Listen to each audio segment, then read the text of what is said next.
Hello my dears, ശ്രുതി ടീച്ചറാണ്. അപ്പോൾ നിങ്ങൾക്ക് പരീക്ഷയ്ക്ക് വളരെ പ്രധാനപ്പെട്ട ചില ചോദ്യങ്ങളൊക്കെ പരിചയപ്പെടുത്താമെന്ന് വിചാരിച്ചിട്ടാണ് കേട്ടോ.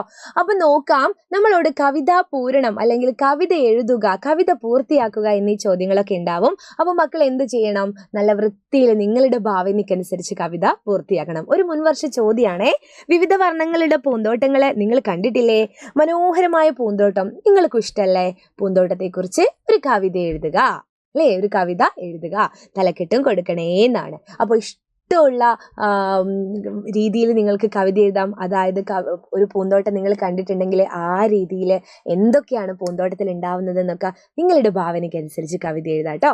ഇത് നോക്കിയേ, ഇവിടെ ഞാൻ പൂന്തോട്ടം എന്ന് പറയുന്ന ഒരു പേരാണ് കൊടുത്തത്. അവിടെ വേണേ നിങ്ങൾക്ക് ഇഷ്ടമുള്ള പേര് കൊടുക്കാം. എന്നിട്ട് ആഹാ നല്ലൊരു പൂന്തോട്ടം, ആഹാ നല്ലൊരു പൂന്തോട്ടം, പൂക്കൾ നിറയും പൂന്തോട്ടം, പൂക്കൾ നിറയുന്ന പൂന്തോട്ടം, ശലഭം പാറും പൂന്തോട്ടം, പാറുക്കുട്ടിയുടെ പൂന്തോട്ടം.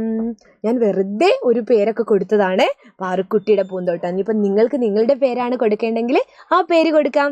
ഓക്കെ, അപ്പോൾ ഇതുപോലെ മനോഹരമായ വിഷയങ്ങളിൽ മനോഹരമായിട്ട് കവിത എഴുതാം കേട്ടോ.